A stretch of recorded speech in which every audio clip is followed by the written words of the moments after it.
You did several other things when you were at Anthony Gold, didn't you? Because you then had a role at the it was the Residential Landlords Association. Tell me about that. Yeah, so they approached me and asked me, well, they originally said they were looking for a new policy director. Did I know anybody? And that mutated into a, would you be interested discussion? And having discussed it with my partners, it transpired that I would be interested. And we basically agreed that a certain number of days a week would be gifted to the Residential Landlords Association in return for money.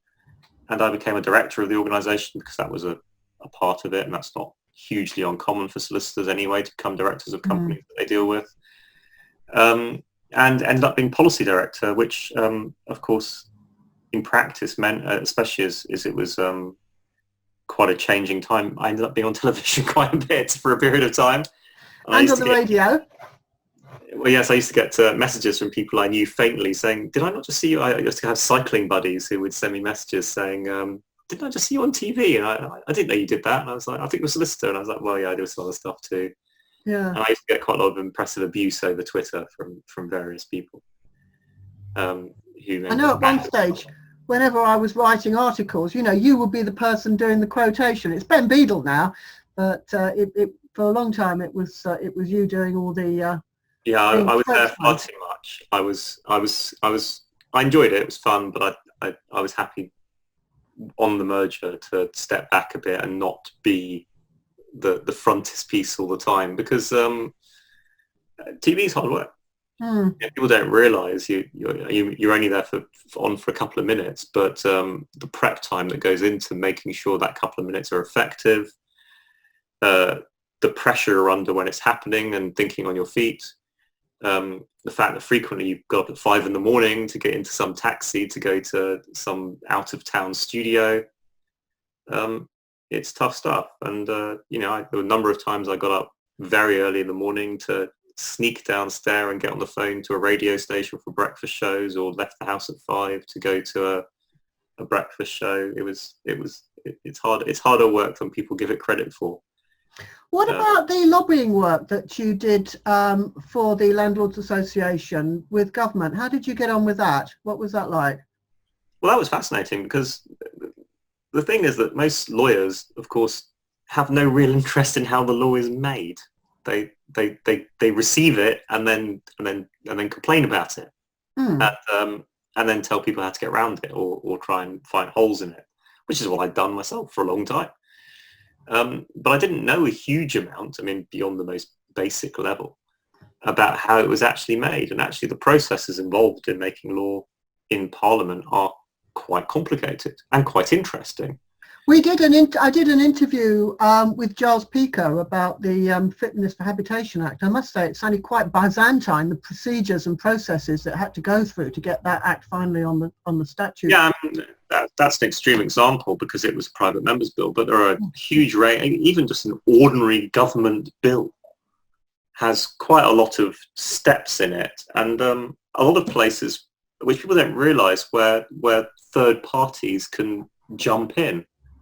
And there's a lot of interaction, a lot more interaction than most people realise if you're prepared to go out there and make your case through MPs and so on with bills. And so I ended up drafting suggested amendments, which we would ask MPs to look at, and obviously they would take them on board and adjust them as they saw fit, or ignore them as they saw fit, and indeed we'd send them to government.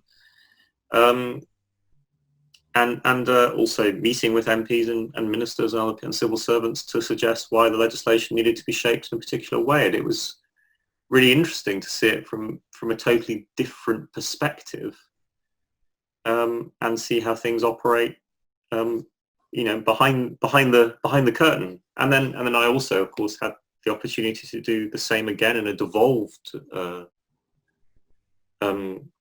situation in Wales just before I joined the RLA as well. So I've actually been very lucky to see legislation being made both in Westminster and in Cardiff, in two slightly different structures.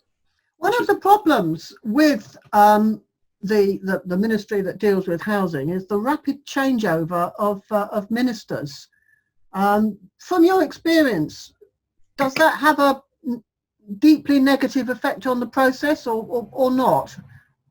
Well, yeah, absolutely. Of course it does, because every new minister has different ideas and you lose the thread of continuity. And on a change of minister, or even worse, change of Secretary of State, some things will just disappear. And then elected representatives frequently don't know a huge amount about the area that they're there for. I mean, the idea that the housing minister is steeped in housing knowledge is just not there. And the problem with elected representatives is they are of variable quality. I mean, the reality is some are excellent and some are pretty stupid, frankly. People elect their elected representatives for a range of different reasons. Being intelligent is not necessarily one of them. And so they often come with a willingness to learn. Sometimes they come with no interest whatsoever in what anyone has to say to them, and some incredibly fixed ideas. And certainly one of the problems of late has been this annoying fad for saying experts, what do they know, and ignoring evidence and experts and saying, well, I know better because someone turned up at my MP's surgery and told me about this problem last week, so it must be true. And you say, well, and the Daily Mail wrote about it. I mean, one of the problems that the landlord sector has had is that we have plenty of statistical evidence, but you can get shot down in flames by 5 tenant sob stories, or less, because they are more attractive and because they get better airtime. And it's very difficult to do much about that. But the reality at the moment, unfortunately, is that the way we make laws tends to be quite media driven and reactive.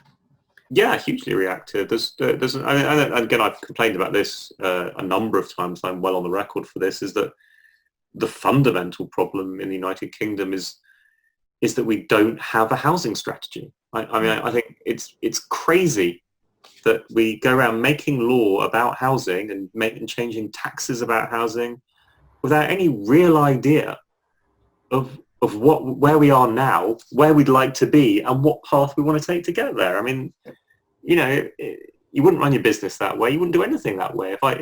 If you want to do something, then it's generally a good idea to be clear about what the issues are, clear about what your solutions are, and how you get from A to B. But not in housing. It's horribly scattershot, and that's why you get all this weird mesh of law that changes things, interacts with things in a strange way.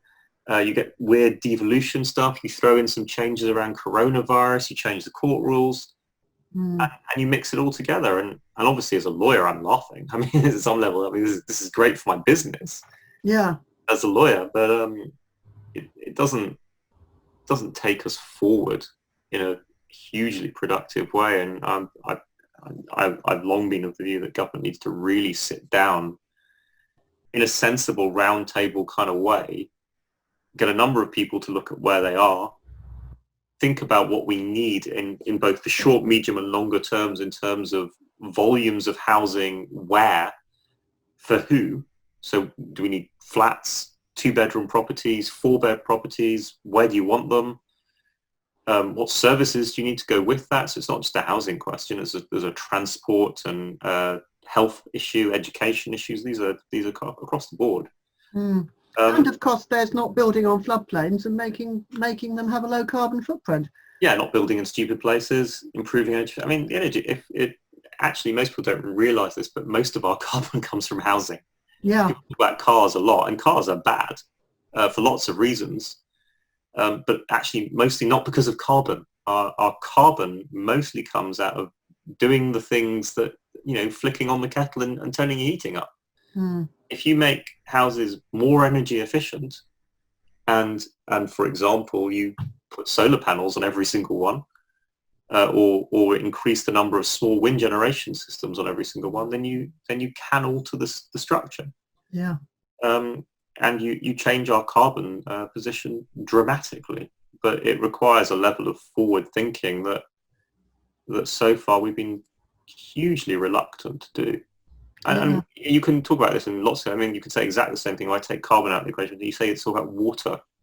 One of our ongoing problems is the vast amount of sewerage we produce, and increasingly the amount of water we're using. If you design houses such that they collect rainwater and you use the rainwater to water your garden and to flush your toilet, and you design your sewerage systems in a different way, so you separate out rainwater and grey water that's come through your sink from really dirty water that's come out your toilet, you actually have a much better sewerage system, and you use less energy, and your water flow is more effective. But that would require you to rethink the way we design and build houses, for sure. Yeah. Going back to the Landlords Association, they are now a considerably larger organisation. I mean, have you noticed, is that to landlords' advantage? I think it is. I mean, there were a range of views within RLA and NLA about whether there should be a merger. I was very much pro-merger. I think it was interesting that when I first joined, it just wasn't even on the cards. And the NLA were actually bigger anyway and weren't terribly interested in a merger. But we managed to change the positioning of the RLA within the sector such that it became much more advantageous from the NLA's perspective to join the RLA, because we had things they didn't have that they wanted. And together, I think a bigger organisation is better. I mean, people will disagree, of course, and you know, there should be a degree of diversity, but the reality is that the size of landlord associations in terms of membership as against the number of landlords is tiny. I mean, you're talking about less than 1%.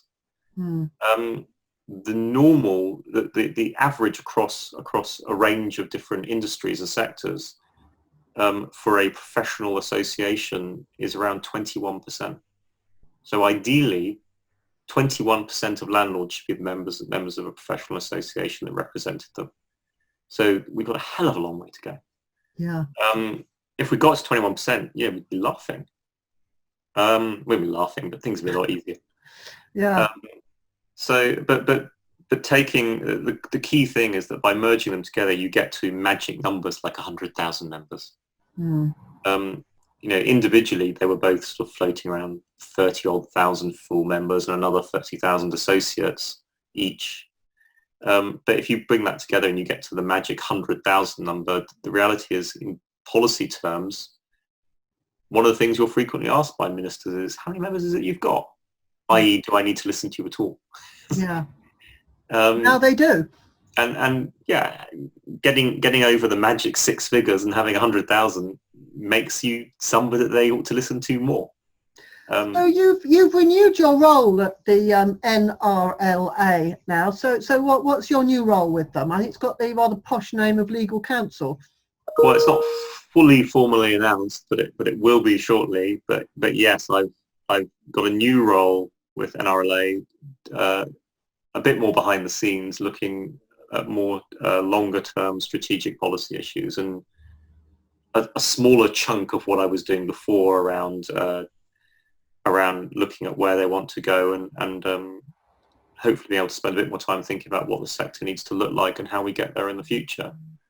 One of the great things about having a slightly bigger organisation is you just have that bit more space and a bit more money available to sort of look at things in a longer term perspective, and we desperately need that.